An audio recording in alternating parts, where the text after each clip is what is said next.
just to compose. Kemarin sempat cuti keluarga selama kurang lebih 1 minggu ya, 1 minggu lebih, beberapa hari lah. Kami kemarin Java trip, asik, jadi keliling Pulau Jawa. Ini masih flu sedikit karena perjalanan. Dan kemarin tiba itu hari Jumat sore. Jadi saya juga kemarin sambil persiapan untuk sharing, sambil persiapan untuk preaching, itu sambil di bus itu, sambil baca materi lagi dalam itu sambil juga belajar, sambil mencatat, sambil baca juga firman dan persiapan gitu untuk bisa sharing dan melayani hari Minggu ini.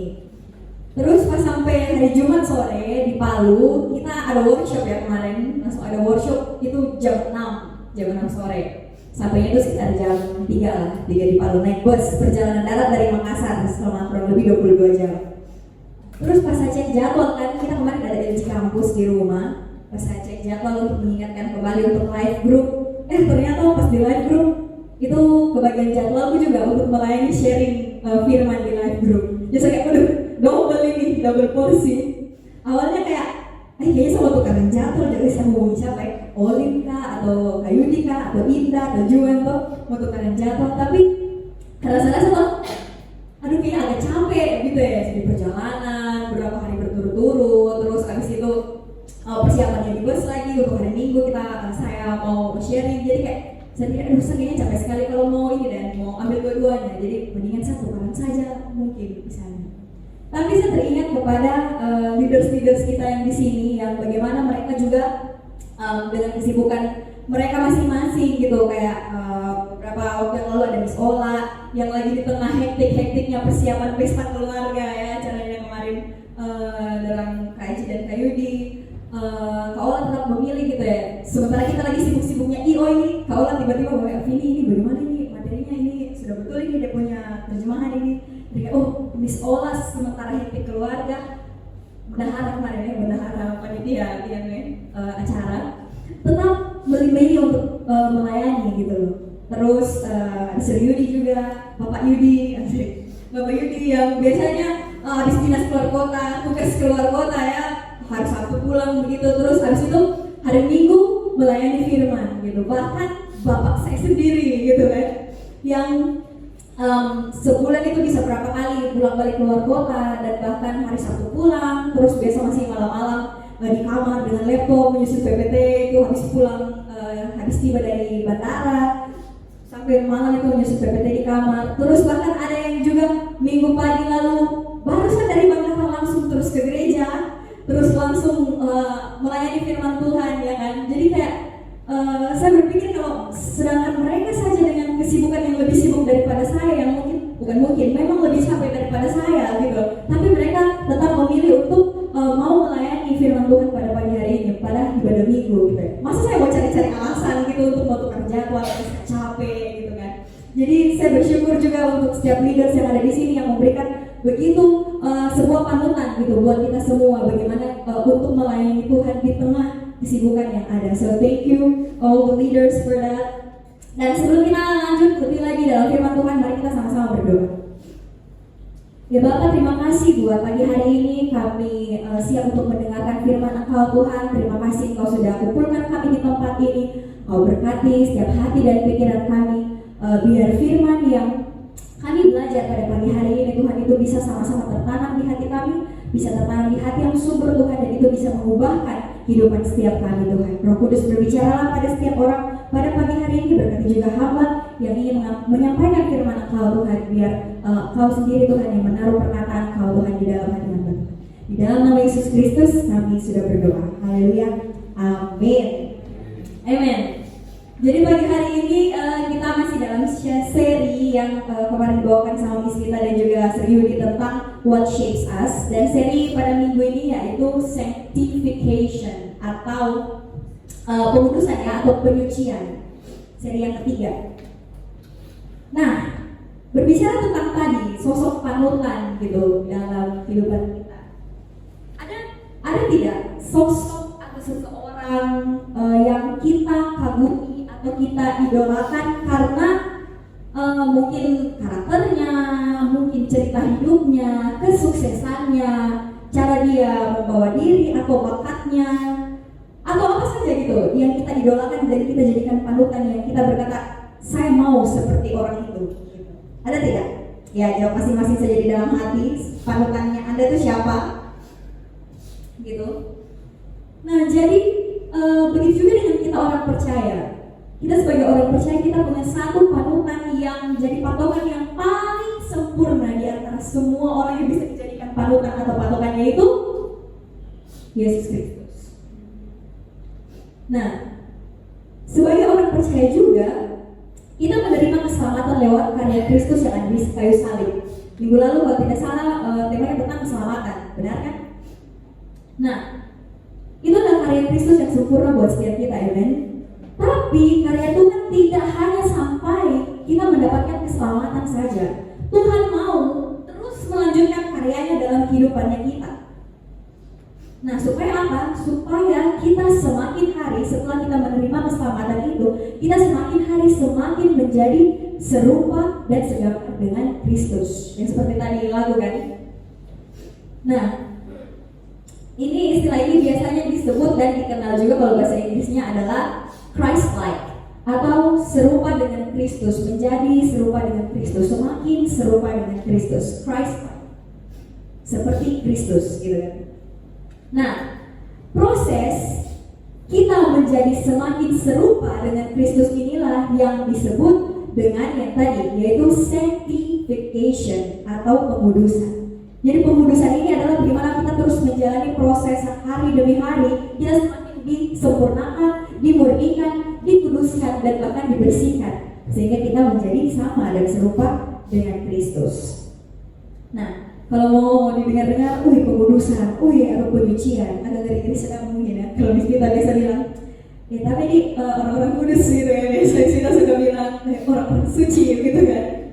Jadi kayak pertama kali mungkin dengar stereotip atau stigma tentang kata-kata kudus dan suci ini, mungkin ada ya yang agak ngeri-ngeri, yang agak kudus, eksklusif gitu mungkin ya. Mungkin banyak keterbatasan ini, banyak yang tidak boleh dibikin ini gitu kan, kalau pertama kali dengar kata ini mungkin. Nah, tapi inilah yang jadi kehendak Tuhan gitu buat setiap kita, untuk bagaimana kita terus dikuduskan dan juga disucikan. Nah, memangnya dampaknya buat kita itu apa sih? Apakah dampaknya baik? Apakah enak untuk kita jalani? Ataukah justru itu tidak enak, agak mengekang kita dan menyusahkan kita pengudusan ini? Let's find out. Sama-sama pagi hari ini kita akan belajar tentang hal itu. Nah, jika kita mau bertumbuh dalam keserupaan dengan Kristus setiap harinya, itu melalui apa saja? Atau bisa dengan cara apa? Yang pertama, yaitu dengan Roh Kudus yang membantu kita. Sama juga seperti lagu yang dibawakan tadi. Memang lagu ini memang pas sekali. So bisa menerapkan PR yang kemarin ini kayaknya dari workshop ya. Good. Nah, yang kedua itu adalah dengan firman Allah yang kita bisa baca setiap hari, Alkitab ya kan. Jadi poin pertama itu, waktu kita mau berhubungan dengan yang tadi, menjadi segambar dan serupa dengan Kristus, yaitu yang pertama, jangan takut karena the Holy Spirit helps us be like Christ. Roh Kuduslah yang membantu kita untuk bagaimana kita itu semakin segambar dan serupa juga dengan Kristus. Roh Kudus, ya, pribadi dalam ketritunggalan Allah. Kita baca sama-sama ayatnya di Yohanes 16 ayatnya 12 sampai ke 15. Oke, saya bacakan saja. Masih banyak hal yang harus kukatakan kepadamu, tetapi sekarang kamu belum dapat menanggungnya.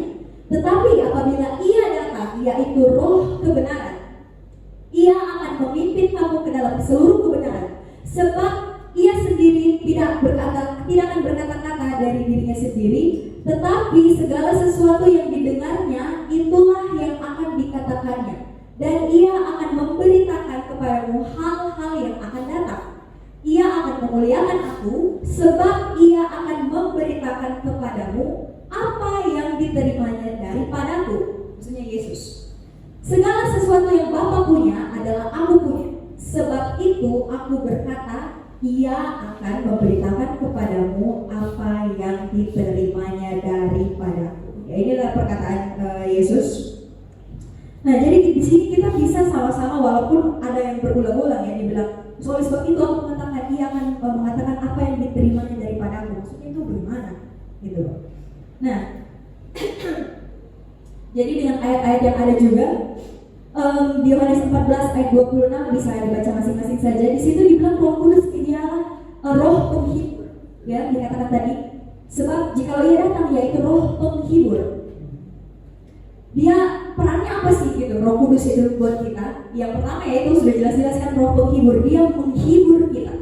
Ya, kalau kita lagi down atau kita butuh penghiburan, setiap kita pasti kadang-kadang butuh, dan ada saat-saat dimana kita butuh penghiburan, bukan?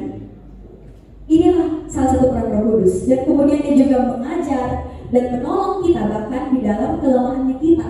Mengajar apa? Mengajar yang tadi firman Tuhan. Yang dibilang tadi, Ia akan berkata-kata kepadamu apa yang Ia terima daripadaku, maksudnya Yesus Kristus. Jadi Roh Kudus ini bukan dia berkata-kata sembarangan gitu, tapi sesuai dan seturut dengan firman Tuhan sendiri. Dia juga merupakan satu pribadi. Ya, jadi Roh Kudus ini biarpun titel depan itu roh, dia bukanlah satu roh abstrak yang tidak jelas melayang-layang gitu kan, yang kayak asap putih-putih begitu, yang tidak jelas bentuknya dan rupanya. No, dia adalah suatu pribadi. Jadi seperti kayak Sir Michael yang ada di sini, Miss Opin, Miss Vita, begitu pula Roh Kudus. Dia adalah kayak orang gitu. Hanya saja kita tidak bisa lihat gitu kan. Ya, kecuali pada waktu Yesus dibaptis ya kan di Sungai Yordan, itu dibilang Roh Allah turun menyerupai burung merpati ya. Itu dia mengambil rupa gitu, seperti burung merpati. Tapi bukan berarti Roh Kudus itu fix bentuknya burung merpati gitu, bukan juga gitu. Jadi dia adalah seorang pribadi, tapi kita tidak bisa lihat, ya kan? Tapi hanya karena kita tidak bisa lihat dia, bukan berarti dia tidak ada, iya kan? Sama seperti oksigen ya. Siapa bisa lihat udara yang di tempat ini? Siapa bisa lihat kandungan berapa banyak oksigen dan karbon dioksida di dalam sini? Siapa yang bisa tahu berapa persen oksigen? Ini yang mana dominan ini? Oksigen atau karbon dioksida? Gitu. Kita tidak bisa lihat, tapi kita bisa rasa. Kita bisa coba tarik nafas semuanya. Tarik nafas, hembuskan, ya kan? Ada kayak yang masuk dan yang keluar, ya kan? Tapi kita tidak bisa lihat. Kemarin juga waktu naik pesawat, kita lihat awan di atas awan, ya kan? Kita bisa lihat awan, tapi kayak kira-kira kalau kita pegang awan, itu kayak tak ambil begini di tangannya kita atau tidak? Tidak, kan? Nah, begitu juga kayak kita tidak bisa pegang wujudnya, tapi dia ada, ya kan? Begitu juga dengan Roh Kudus. Hanya karena kita tidak bisa pegang kayak pribadinya atau orangnya, kayak misalnya Papa gitu, atau Jesse, kita tidak bisa ting, atau kita tidak bisa lihat secara langsung, bukan berarti dia tidak ada. Dia ada. Nah, seperti tadi yang oksigen dan awan, kayak kita tidak bisa lihat, tapi kita bisa rasa efeknya. Oksigen ada, itu yang membuat kita tetap bernafas sampai sekarang dan tetap hidup. Paru-parunya kita terus memompa oksigen, ya kan? Dan seperti itu juga Roh Kudus. Sekarang bukan kadang-kadang, memang kita tidak bisa lihat, tapi efek yang ditimbulkan atau efek peranan Roh Kudus di dalam hidupnya kita itu kita bisa rasa. Bagaimana dia menghibur, bagaimana dia mengajar, bagaimana dia menolong kita dalam kehidupan sehari-hari. Itu pekerjaan Roh Kudus yang kita tidak bisa lihat, tetapi bisa kita rasakan. Amin. Seperti itu. Dan Tuhan bilang tapi Roh penghibur, kan Tuhan pergi ke atas ya kan, Yesus naik ke atas dan Tuhan mengirimkan Roh Kudusnya untuk turun bersama-sama dengan kita. Karena apa? Karena Tuhan tahu, Yesus tahu kalau dia sudah naik ke atas, kita tentu tidak bisa hidup sendirian dan kita akan setengah, bukan tidak bisa, mungkin bisa, tapi setengah mati gitu kalau hidup tanpa seorang penolong. Kita akan setengah mati menjalani kesehariannya kita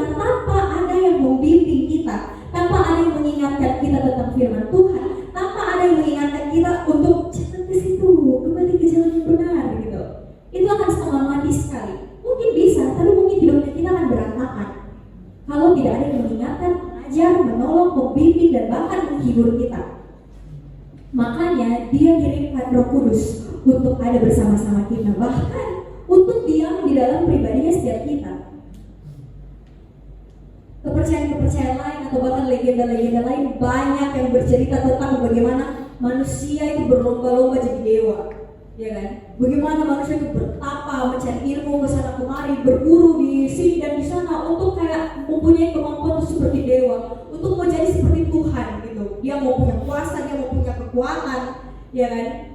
Dia mau, ya itulah yang cerita-cerita yang kita bisa dengar dari legenda ataupun bahkan kepercayaan-kepercayaan yang lainnya. Bagaimana seorang mortal atau manusia biasa yang ingin menjadi superior gitu loh, ingin menjadi Tuhan, ingin menjadi dewa. Tetapi hanya Kristus yang adalah Tuhan sendiri, yang pencipta langit semesta, yang seluruh this whole universe, seluruh alam semesta dan segala isinya, dia yang tadi yang paling superior, hanya dia yang mau turun bahkan untuk diam di dalam ciptaannya sendiri. Saat yang lain berlomba-lomba untuk naik ke atas, hanya dia yang dari atas dia mau turun ke bawah. Dan bahkan bukan hanya turun, dia mau diam di dalam setiap kita. Dia mau bekerja, membimbing, menolong ciptaannya sendiri. Kalau mau dipikir kita siapa? Tapi Allah semesta alam mau untuk membantu setiap kita secara personal, masing-masing dari kita. That's why He sent His Holy Spirit. Karena itu Dia kirim Roh Kudusnya buat kita. 2 Korintus 3 ayat 17 sampai 18 katakan bahwa Tuhan adalah roh.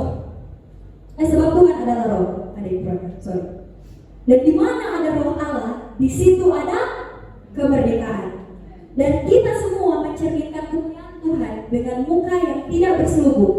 Dan karena kemuliaan itu datangnya dari Tuhan yang adalah roh, maka kita diubah menjadi serupa dengan gambarnya dalam kemuliaan yang semakin besar. Saya mau highlight ayat yang ke-17, yaitu sebab Tuhan adalah roh, dan di mana ada roh Allah, di situ ada kemerdekaan. Jadi suatu roh Allah hidup di dalam kita dan tinggal di dalam kita. Saudara-saudari, Bapak Ibu semua, firman Tuhan yang katakan sendiri ya, bukan saya. Di mana ada roh Allah, suatu roh Allah hidup di dalam kita, di situ ada kemerdekaan. Di situ kita mengalami kemerdekaan. Amen. Kemerdekaan dari apapun itu, belenggu dosa, keterikatan, ketergantungan, kebiasaan yang tidak baik, apalagi hal-hal ya itulah yang dark side, sisi gelap gitu yang melekat di dalam dirinya kita.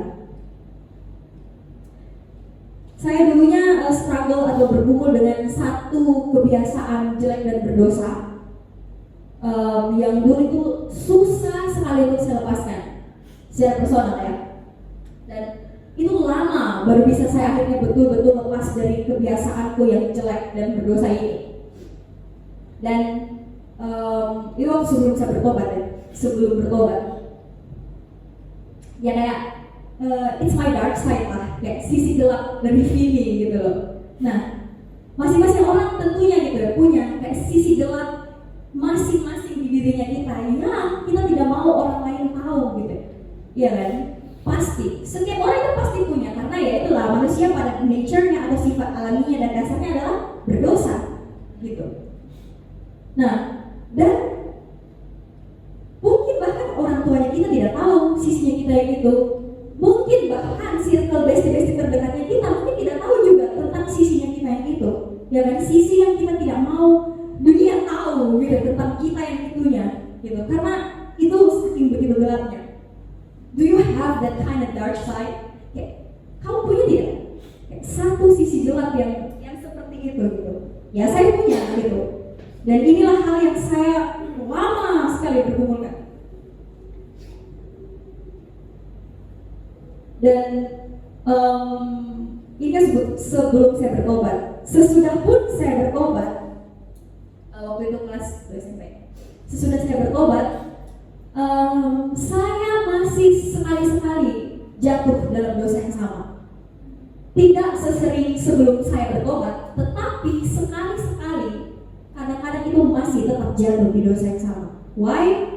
Ya karena ya itulah, meskipun kita sudah bertobat, yang pertobatan itu terus menerus kita bertobat setiap hari, tetapi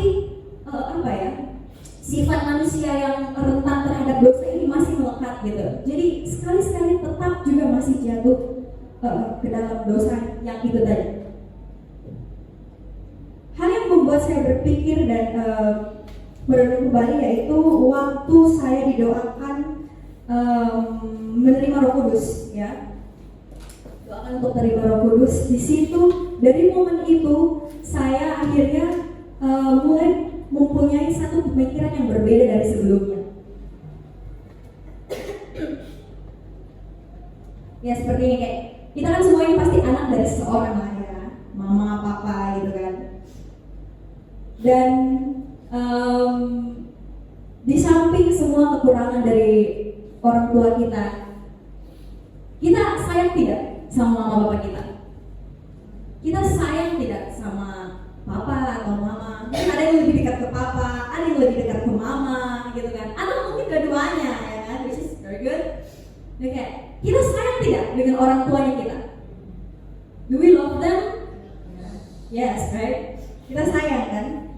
Dengan semua mereka punya pengorbanan, mereka punya kerja keras untuk kita bisa ada sampai hari ini di titik ini, ya kan? Sampai kita bisa menjadi siapa kita hari ini. Ada peranan orang tua yang begitu besar juga dalam setiap dirinya kita, bukan?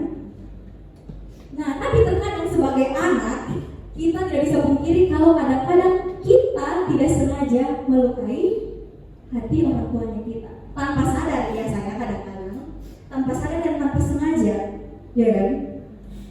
Nah, tapi kalau sebenarnya mau ditanya, kayak misalnya Kak Yuni atau Kak Eci, mau tidak melukai hati orang tua juga? Kayak direncanakan, juga di planning, disengajakan untuk besok ayo kita lukai hati orang tua kita sama-sama gitu ya. Apakah kita mau? Pada dasarnya sebagai anak gitu loh, apakah kita intentionally gitu, secara sengaja mau untuk menyakiti hati orang tuanya kita? Tidak kan? Iya kan? Atau bahkan kayak membuat orang tuanya kita sedih, membuat orang tuanya kita kecewa, atau bahkan kadang-kadang ya itulah sebagai anak kayak kita begitu menjaga nama baik orang tua kan.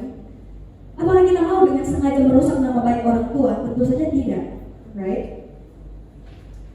Nah kadang malahan anak-anak itu tanpa di briefing atau tanpa disuruh, kayak suatu anak-anak kita lah ya, kita semua kayak beranjak dewasa, kita juga sudah tahu bagaimana kayak kadang-kadang menahan diri atau merelakan sesuatu supaya orang tua kita tidak sedih, supaya orang tua kita tidak kecewa. Ada yang kita tahan, ada yang kita mungkin kadang-kadang kita pendam ya, supaya orang tua kita itu bisa happy gitu ya kan, sebagai anak-anak, apalagi anak rantau ya kan, mungkin jauh dari orang tua atau yang tinggal pisah dengan orang tua ya kan, paham betul bagaimana caranya menjaga diri, menjaga pergaulan, menjaga studi baik-baik supaya apa?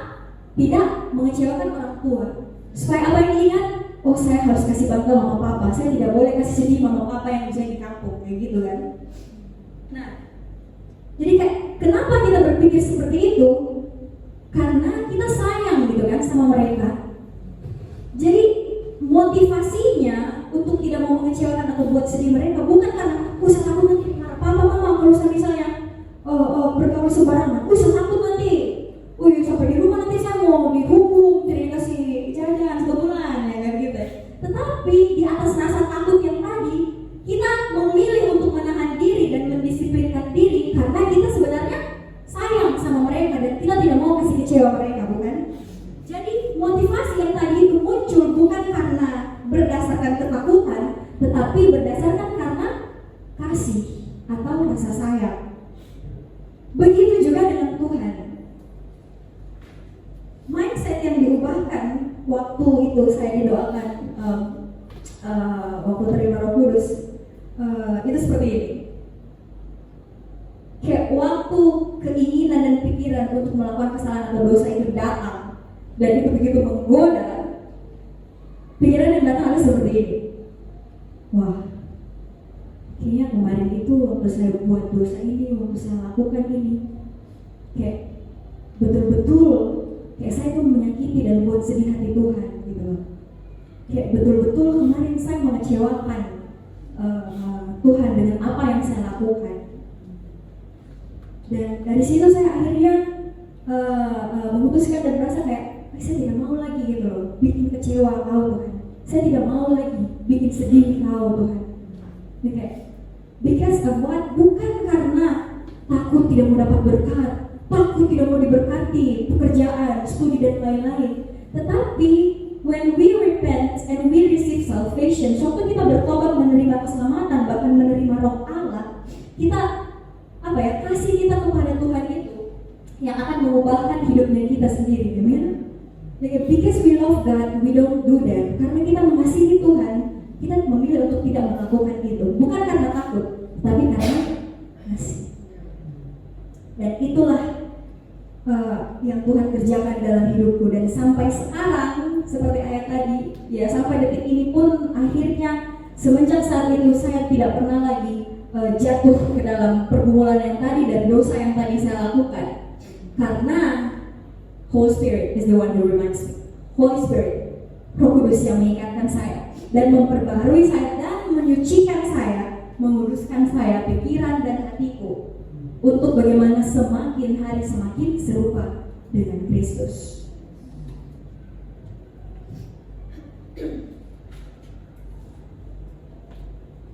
Ya bagaimana saya bisa? Ya karena Roh Kudus, bukan karena diri saya sendiri, tetapi karena Roh Kudus yang memampukan. Seperti tadi, amen. Tuhan tahu saya tidak bisa sendiri. Tuhan tahu saya akan susah lepas dari itu. Makanya Dia kasih penolongnya supaya akhirnya saya bisa melalui itu. Amen.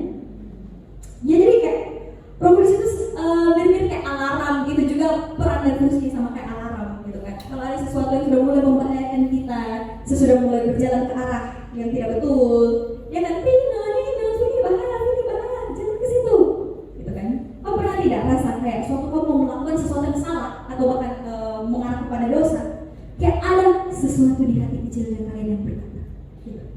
jangan Marsha, jangan Ian, gitu, jangan ini, gitu. Tapi kayak kamu akhirnya jadi dilema gitu, bukan tidak, ya kan? Ada kayak suara yang berkata dalam hati. Itu peran Roh Kudus juga di dalam dirinya kita untuk mengingatkan, ya kan, mengajar kita, ya kan. Kayak alarm tsunami, kayak kita berapa waktu kemarin di ada tsunami. Kayak alarm tsunami fungsinya adalah memperingatkan kita kalau tsunami mau datang supaya kita tidak hanyut, tidak terbawa dalam menjadi korban jiwa, ya kan, seperti itu. Begitu juga dengan Roh Kudus. Dia mengingatkan kita, dia seperti alarm supaya kalau ada bahaya datang, tsunami datang, kayak yang melanda hidupnya kita, pilihan-pilihan yang susah atau mungkin yang akan menjerumuskan kita, dia akan mengingatkan kita supaya kita tidak binasa, tidak mati di dalam kebiasaan berdosa atau dosa yang pasti akan menghancurkan kita. Namanya saja dosa, mungkin enak tapi menghancurkan, ya kan? Jangan tertipu. Nah, kalau tadi tentang Roh Kudus, mungkin ada yang bertanya, tapi bagaimana kalau kita yang belum dapat pengajaran tentang itu, kita belum belajar itu tentang menerima Roh Kudus, menerima Roh Allah, terus belum didoakan gitu, terus bagaimana gitu caranya? Ini berbicara tentang Roh Kudus terus dari tadi. Ya, that's why kita memiliki That's why untuk teman-teman semua, saudara-saudari, Bapak Ibu, kita di sini ada yang namanya one to one dan juga sampai Victory Weekend atau akhir pekan kemenangan yang seperti tadi, untuk bagaimana kita belajar tentang firman Tuhan lebih dan lebih lagi, pengenalan akan Dia lebih dan lebih lagi, sehingga kita semakin bertumbuh ke arah Kristus, pengenalan akan Dia yang benar. Amen. Dan seperti ini Victory Weekend akhir pekan kemenangan, kita juga akan dimerdekakan dari banyak hal yang begitu mengikat kita. Ya kan? So jangan ragu-ragu, hubungi kader PMN masing-masing, belajar one-to-one, beri diri untuk dibawa one-to-one, dan ikut juga Victory Weekend. Ini sangat membangun buat saya sendiri, banyak mengubahkan hidup saya sendiri, dan saya harap juga bisa mengubahkan hidup setiap kita. Amen. Tadinya saya mau promosi pakaian sound, nothing beats the Justin Holiday. Cuma nanti takut kena royalty, jadi jangan saya bicara pakai ini saya ya, no sound, tidak ada pakai sound. Oke, jadi yang bagaimana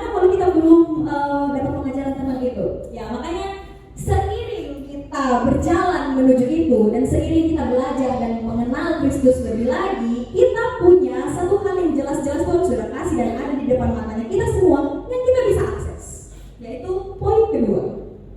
I'm so sorry. Ini tadi satu poin yang saya mau tekankan. Saya dapat ini juga dari satu kutipan dari hamba Tuhan. Dia bilang seperti ini, suatu kita menerima Roh Allah, kita bertobat, kita diselamatkan dan kita diperbaharui semakin hari. We don't lose the tendency to sin. Kita tidak kehilangan kecenderungan untuk berbuat dosa. Kayak dalam satu malam, langsung tidak ada semua perasaan untuk mau berbuat dosa itu. Dalam satu malam, suatu kita bertobat, dalam satu malam, suatu kita didoakan, langsung hilang semua perasaan dan keinginan untuk berbuat dosa. Wow, apakah seperti itu? Tidak. But the difference is, tapi perbedaannya adalah we lose the tendency to enjoy sin. Yang hilang dari kita adalah kecenderungan untuk menikmati dosa. Ya kita mungkin bisa saja tetap jatuh ke dalam dosa karena ya sekali lagi ini daging, ya kan? Kita masih manusia, selama kita di dunia ini kita masih ada kemungkinan untuk jatuh, kita masih ada kemungkinan untuk dicobai, bahkan untuk kembali ke dalam dosa. Tetapi yang membedakan suatu kita diselamatkan, suatu Roh Allah tinggal di dalam kita adalah yang tadi, kita tidak menemukan pleasure atau kesenangan lagi suatu kita melakukan dosa. Suatu kita berdosa dan kita membuat sesuatu yang menyedihkan hati Tuhan, yang mengecewakan hati Tuhan, kita pasti akan berpikir seperti tadi. Yang tadinya kita pikir, saya kok bisa ya berbuat dosa. Saya fine-fine saja kok. Tidak ada yang salah dengan apa yang saya lakukan. Semua orang juga bikin begitu, iya kan? Yang tadinya orang kalau kita berdosa itu, kayak kita rasa kita oke-oke saja, tidak ada yang salah dengan kita. Tetapi suatu kita diperbaharui, Roh Allah tinggal di dalam kita, suatu kita melakukan apa yang salah ini, ada yang mengingatkan kita bahwa no, this is wrong, ini salah, ini bukan satu hal yang dan pantas untuk kamu nikmati, karena itu akan merusak kamu. Seperti itu. Jadi kayak suatu kita diperbaharui, ada hal-hal yang juga berubah bukan hanya dari pikiran kita, tapi dalam batin dan hatinya kita, ya kan? This is why we need the Spirit of God. Inilah kenapa kita betul-betul butuh Roh Tuhan untuk ada sama-sama dengan kita. Next, poin yang kedua. Ini yang tadi jalannya. Kalau sembari kita berjalan menuju pengenalan akan Allah dengan Roh Kudus, kita bisa God's word sanctifies us in truth. Ya, firman Allah lah yang menyucikan kita atau menguduskan kita dalam kebenaran. Ya kan? Ini yang sudah jelas-jelas. Kalau tadi Roh Kudus nih, kalau sebelum menerima Roh Kudus, nanti bagaimana sama dengarnya? Ya, kalau masih belajar tentang itu, it's okay, sambil menuju ke situ, bacalah firman. Karena firman itu yang jelas-jelas diilhamkan oleh Tuhan yang bisa kita lihat secara visual, yang sudah jelas-jelas ada di depan mata, panduannya kita, amen. Yohanes 17 ayat 17 berkata, kuduskanlah mereka dalam kebenaran. Terus dibilang firman-Mu adalah kebenaran. Ini doa Yesus untuk murid-muridnya. Konteks ayatnya. Jadi Yesus pun berdoa kepada Bapa untuk menguduskan murid-muridnya dalam kebenaran atau dalam firman-Nya. Nah, firman Tuhan ini dia seperti cermin, banyak juga perannya seperti Roh Kudus tadi. Seperti cermin. Yes, cermin itu maksudnya bagaimana? Firman Tuhan, kalau Alkitab seperti cermin yang kalau dibilang di ayatnya Yakobus itu kayak seperti orang yang mengamati mukanya di cermin gitu loh. Jadi kalau kita berkaca, biasanya kita suka lihat tuh kayak kalau cewek-cewek, misalnya alisku naik sebelah, gitu kan? Atau bukan, aduh eyelinerku tidak lurus, satu ke atas, satu ke bawah, ya kan? Seperti itu. Atau mungkin cowok-cowok, aduh kenapa ini naik sendiri gitu? Ya, ada kayak aduh breakout lagi, anjir lagi di sini, ini match gitu kan? Jadi kayak kita bercermin untuk kita mau lihat mukanya kita tuh kayak bagaimana, apa yang salah dengan penampilannya kita mau perbaiki, seperti itu kan? Begitu juga dengan firman Tuhan. Itu jadi kaca buat setiap kita untuk kita refleksi. Apa yang salah dengan kita? Apa yang harusnya kita perbaiki gitu di dalam dirinya kita masing-masing? Itu yang ditunjukkan oleh firman Tuhan. Terus dibilang firman Tuhan seperti pedang, dibilang seperti pedang bermata dua, ya kan? Terus ada dibilang juga tentang firman Tuhan itu seperti pelita dalam kegelapan. Ya, kita tahu ayatnya yang begitu terkenal ya kan, firman bahkan ada lagunya, pelita bagi kakiku, terang bagi jalanku. Ya kan? Jadi suatu kita tidak tahu mau bikin apa, kita tidak tahu mau jalan kemana. Kayak kalau lagi betul-betul gelap. Ingat yang waktu Palu mati lampu disertai hujan angin badai yang sangat keras malam hari itu? Begitu traumatik, right? Sangat ngeri. Tapi kayak seperti itu yang tidak ada lampu dan kita pasti cari penerangan, ya kan? Karena kalau dalam gelap kita tidak bisa lihat apa-apa, kita tidak tahu harus kemana, kita takut bertabrak.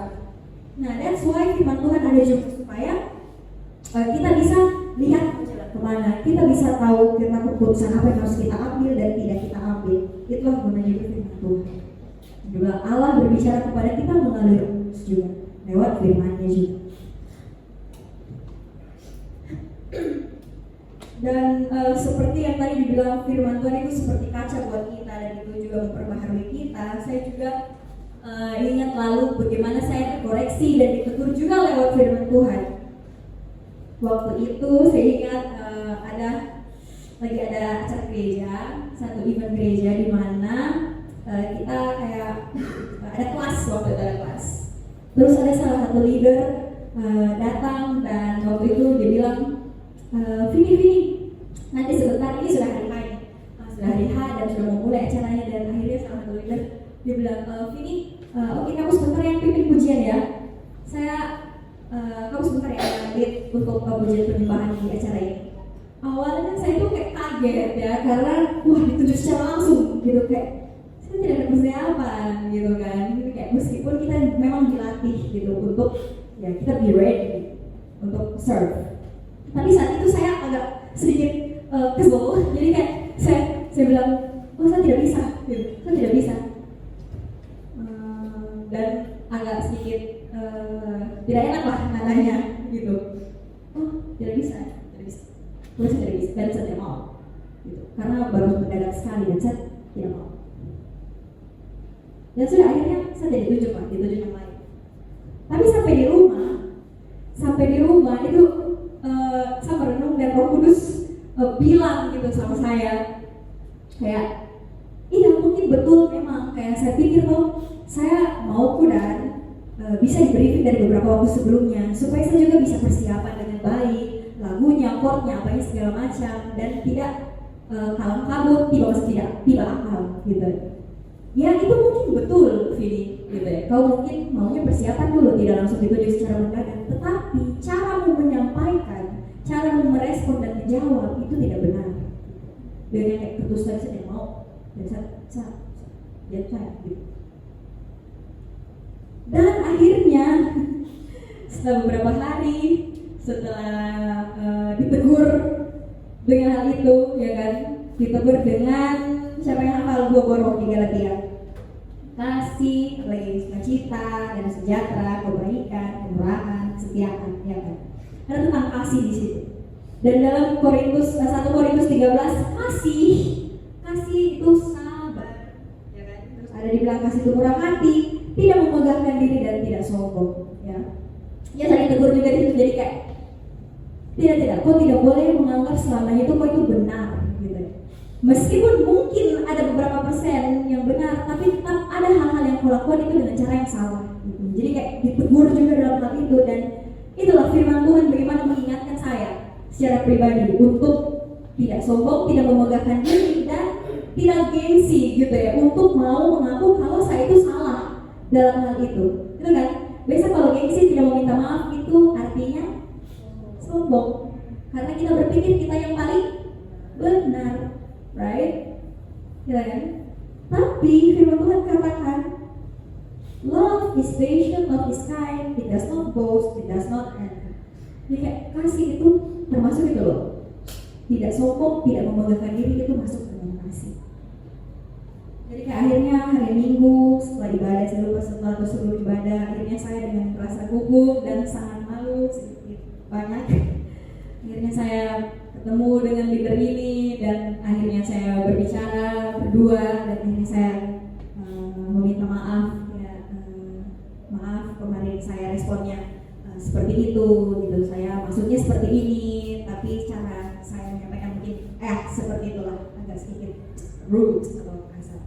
Dan dia bilang, oh iya tidak apa-apa, nanti lain kali juga kita bisa mempersiapkan dari jauh-jauh hari. Jadi kan akhirnya enak dua-duanya, betul kan? Desainnya juga oke, di leadernya tadi juga oke, gitu. Itu salah satu juga yang Roh Kudus kerjakan dalam hidup. Yang kedua itu tentang satu hal juga yang saya struggle dengan mengampuni.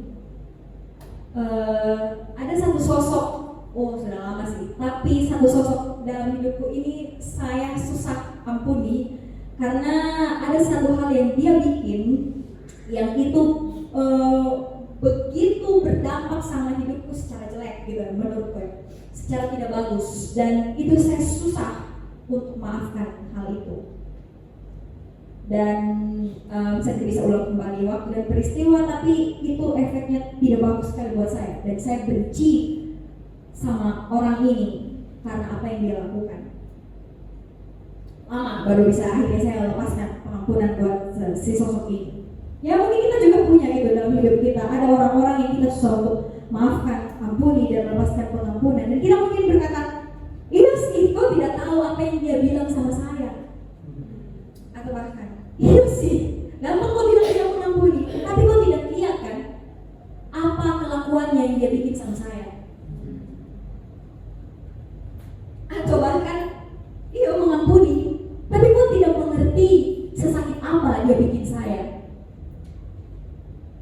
Ya betul, saudara, betul, saya memang tidak mengerti, dan saya tidak tahu apa yang sudah saudara rasakan akan seseorang yang tadinya menyakiti hati saudara, atau sampai saudara susah untuk ampuni sampai saat ini. Saya tidak tahu, dan saya mungkin tidak akan pernah mengerti karena saya tidak ada di posisinya saudara. Tetapi God knows and God understands. Tuhan mengerti, Tuhan memahami setiap perasaan kita, amen. Dia melihat setiap perlakuan yang orang lain tidak lihat, orang itu lakukan ke kau. Dia mendengar semua kata-kata yang orang lain katakan itu kepada kau, yang mungkin tidak ada orang yang tahu, hanya kau sendiri yang mendengar itu, dan itu begitu menghantui kau selama berapa lama. Dan Tuhan juga mengerti seberapa sakit hatimu dibikin sama orang itu. Walaupun tidak ada orang yang tahu kedalaman hati, tapi Tuhan tahu bagaimana hatinya kita, right? Tuhan paham rasa sakitnya kita. Tetapi di samping semuanya itu pun Tuhan tetap mengatakan dalam firman-Nya, love your enemy and pray for those who persecute you. Kasihilah musuhmu, dan bahkan dibilang lagi lebih, berdoalah untuk orang-orang yang menganiaya kamu, atau dalam hal ini orang-orang yang menyakiti kamu. Kita memaafkan saja susah, mau disuruh berdoa lagi buat dia hal-hal yang baik. Beda yang hijau, sifat normal manusia, bukan? Tetapi ini yang Tuhan katakan. Kira-kira waktu Tuhan berfirman tentang hal mengampuni ini, yang dibilang berapa kali? Ya, 70 kali 7 kali. Berapa itu hasilnya? Banyak. Banyak lah pokoknya ya. 70 kali 7 kali kita harus mengampuni 490 kali. Kenapa kita mengampuni sudah sampai 490 kali? Ya kan? Kira-kira waktu Tuhan berfirman tentang hal ini, apakah dia pikirnya dia tidak tahu sakit hati apa yang kita mau rasakan ke depannya? Apakah dia tidak bisa melihat masa depan, bagaimana hari-hari yang akan Kak Eri, Kak Ola, Kak Reni, Sir Michael dan semuanya alami dan harus lewati? Dia tahu kan apa yang mungkin terjadi di hari depannya kita, tetapi dia tetap berfirman tentang hal ini, to forgive 70 kali 7 kali, untuk tetap mengampuni. Kira-kira kenapa gitu Tuhan mau kita juga untuk tetap mengampuni? Salah satu scene di film series film The Chosen, which is so good, sangat recommended ya film series The Chosen itu. Salah satu episodenya waktu itu kisahnya tentang ada Petrus dan Matius yang lagi berselisih dan membenci satu sama lain gitu. Dan terus akhirnya Yesus berkata gitu sama murid-muridnya ini. Dia bilang, you forgive not because you are right, but you forgive to be free. Kamu tidak mengampuni karena kamu benar, yang mungkin ya. Tapi kamu mengampuni supaya kamu menjadi bebas dan kamu bisa merdeka.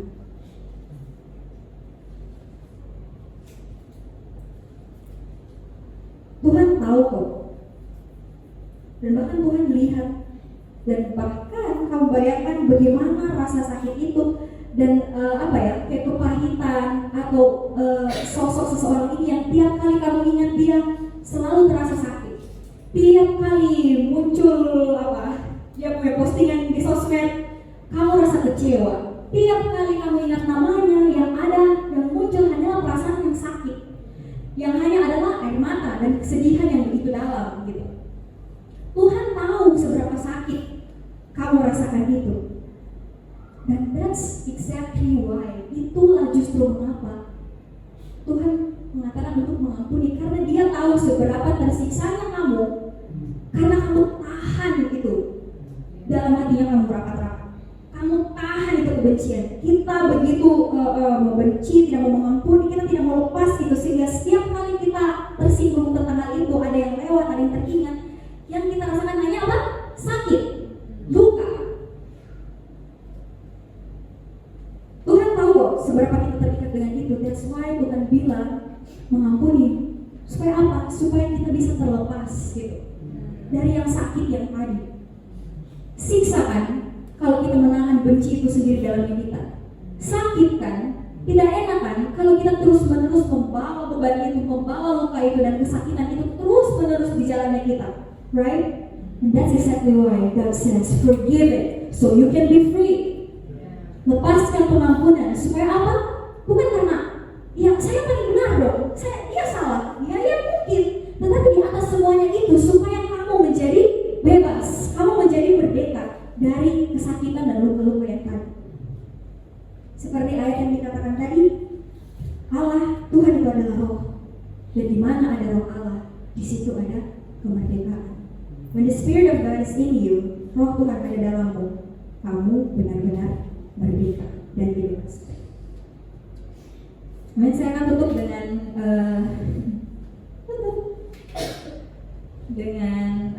cerita lagi tentang kesaksian pribadi juga, tapi saya persingkat saja. Dan saya yang dulu, kalau dilihat saya sebelum yang bertobat dengan saya yang sekarang, wow, itu sangat 180 derajat berbedanya.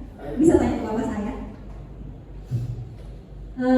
Mungkin saya yang dulu itu, kalau kalian lihat sosok yang dulu adalah sosok yang kalian mungkin tidak mau jadi temanku.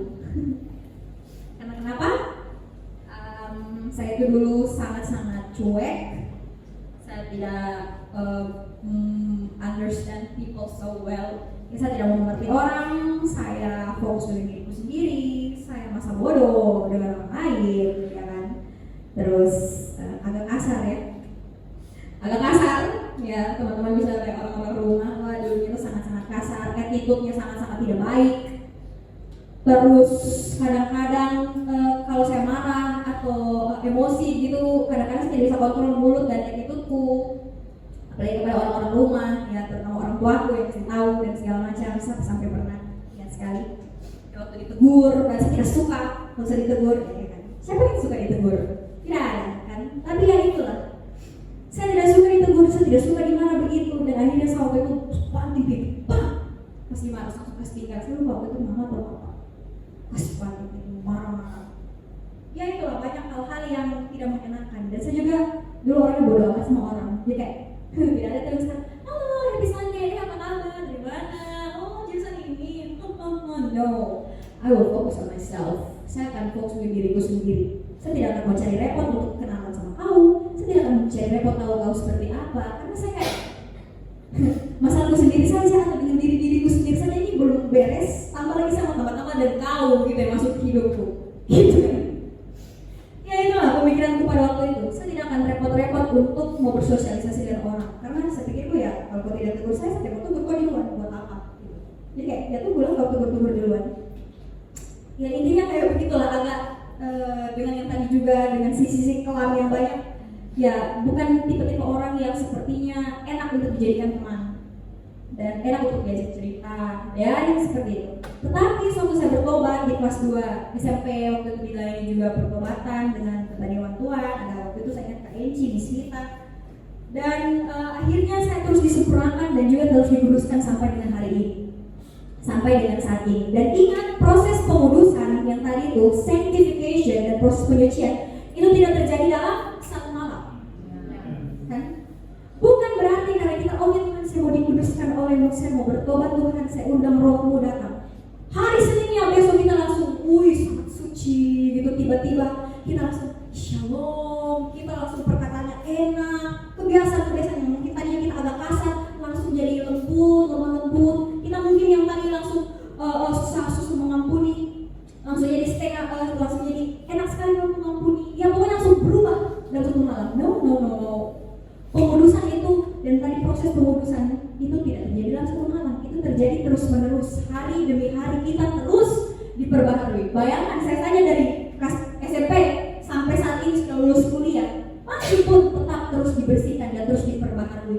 Amin. Semakin serupa dan segambar dengan Allah. Saya belajar tentang bagaimana pengendalian diri, penguasaan diri, kelemah lembutan, bagaimana peduli dengan orang lain. Karena hidupmu itu bukan cuma tentang saya saja, tetapi tentang juga tentang Tuhan, of course, dan tentang juga bagaimana kita dengan orang lain. Seperti itu. Dan Tuhanlah yang menguduskan saya hari demi hari. Suatu kita berdoa, kita minta sesuatu. Ya. Kita berdoa, Tuhan saya orangnya tidak sabar, tolong kasih saya kesabaran. Ya akhirnya Tuhan akan bawa situasi di mana kesabaranmu itu akan diuji. Ya kan? Tuhan saya minta hikmat, Tuhan saya tidak tahu mau bikin apa, mau harus bagaimana. Tapi besoknya Tuhan kasih kau dihadapkan dengan satu pilihan di mana di situ kau dituntut untuk membuat keputusan yang sulit dengan hikmat. Kau berdoa, Tuhan saya mau sukses dalam karir, dalam hal apapun itu dalam hidupku, dan Tuhan kasih sesuatu untuk dikerjakan, diusahakan supaya kau bisa menuju kesuksesan dan keberhasilan itu. Tuhan saya mau jadi leader yang baik, saya mau jadi anak yang baik, saya mau jadi teman yang baik, saya mau jadi saudara yang baik buat adik-adik dan kakak-kakakku.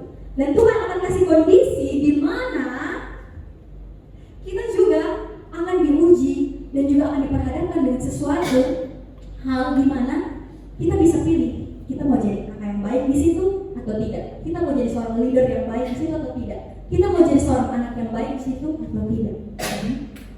Tapi di atas segalanya doanya kita terjawab, karena ingat Tuhan adalah Tuhan yang suka dengan proses.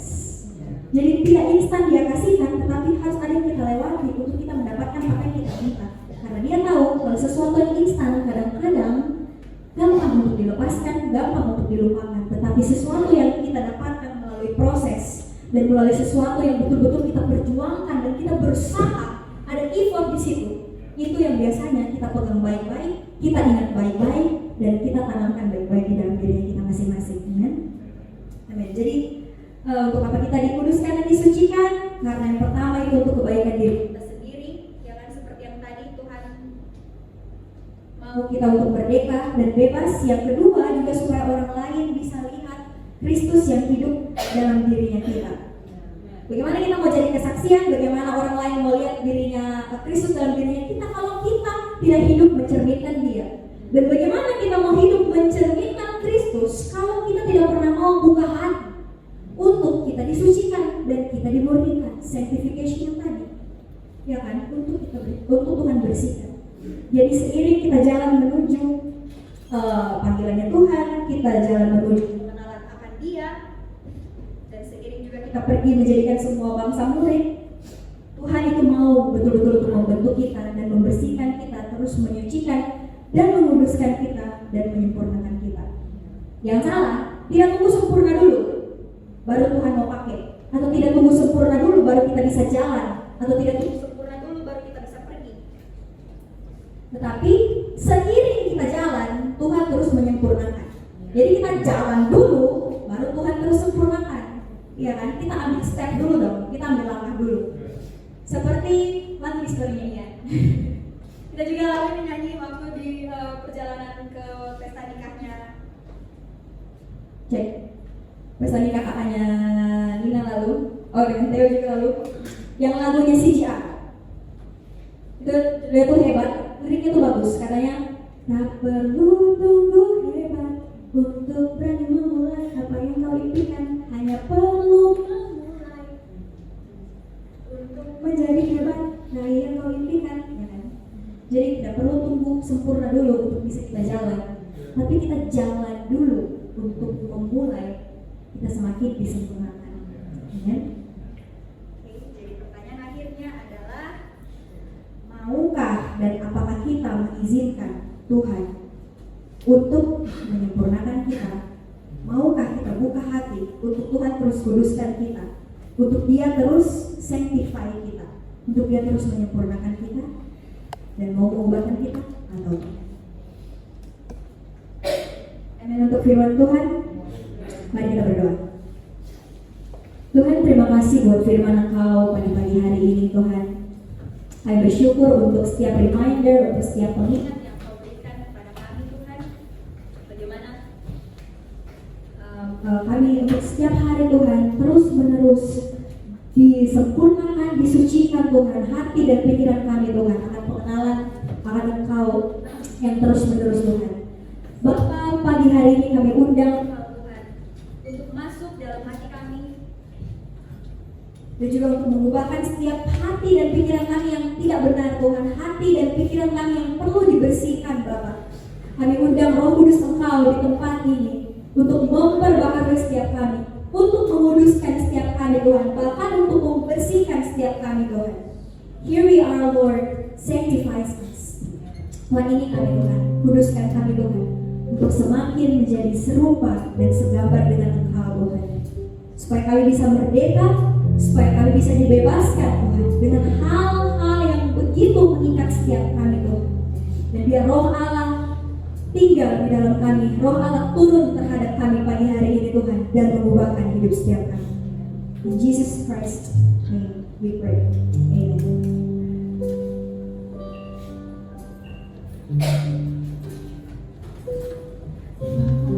Apakah setia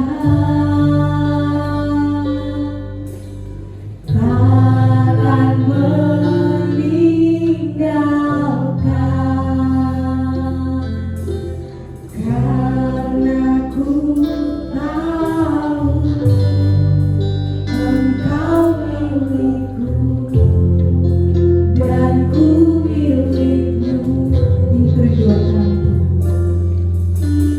kerinduanku,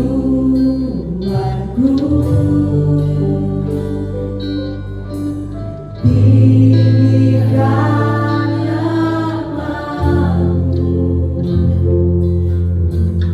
dan aku tahu Engkau dalamku dan ku dalammu. Ubah hatiku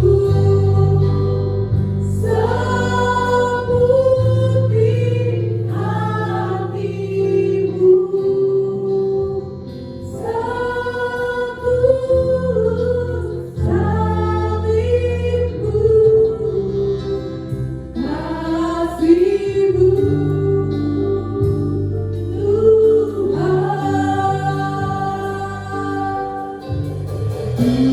Biar mataku seperti matamu, pancarkan kasihmu, ku mau jadi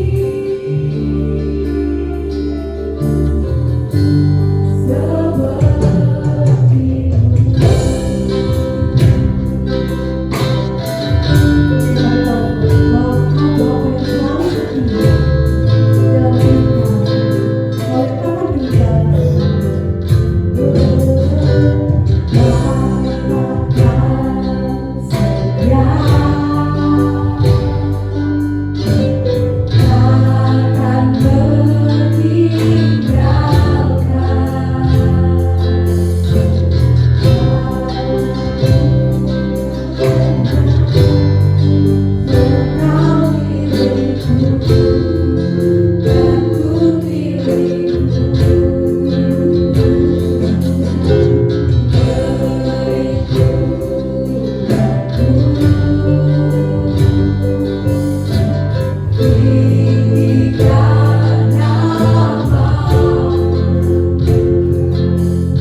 memecahkan nasib kami, Tuhan. Di mana Kau membawa kami, di mana Kau menempatkan setiap kami, Tuhan. Terima kasih Bapak. Mari jemaat Tuhan, kita bangkit berdiri. Kita percaya bahwa dari tempat ini kita kembali dengan sukacita.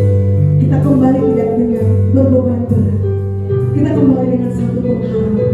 Kita percaya bahwa ada Allah yang menyertai kita.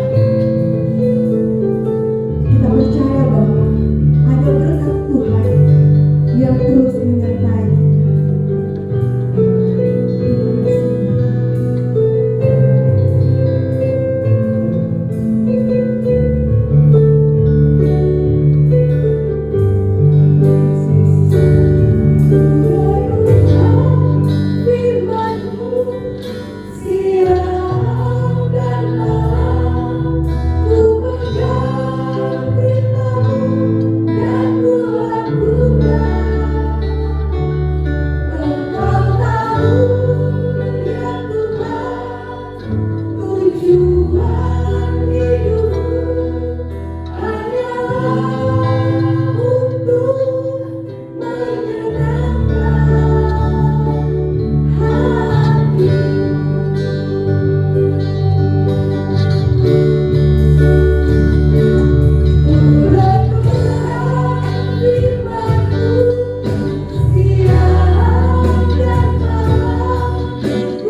berkat Tuhan.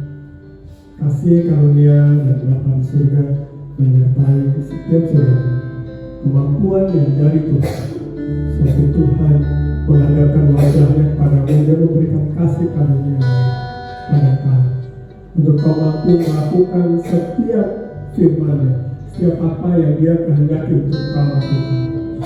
Kemampuan yang dari Allah, kasih karunia itu, dan itu bekerja dan kuat bahkan di dalam kelemahan. Biarlah anugerah Allah turun atas kau. Tuhan memberkati dan melindungi kau. Dia menjaga kau, orang-orang yang kau kasihi, setiap tempat kediamanmu.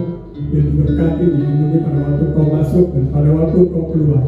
Dia Tuhan memberkati setiap studimu, Tuhan memberkati setiap pekerjaanmu, setiap karirmu, setiap bisnismu, usahamu. Ada peluang-peluang yang baru, ada karir yang semakin naik, ada kemurahan yang kau dapatkan di dalam studi, pekerjaan, bisnismu.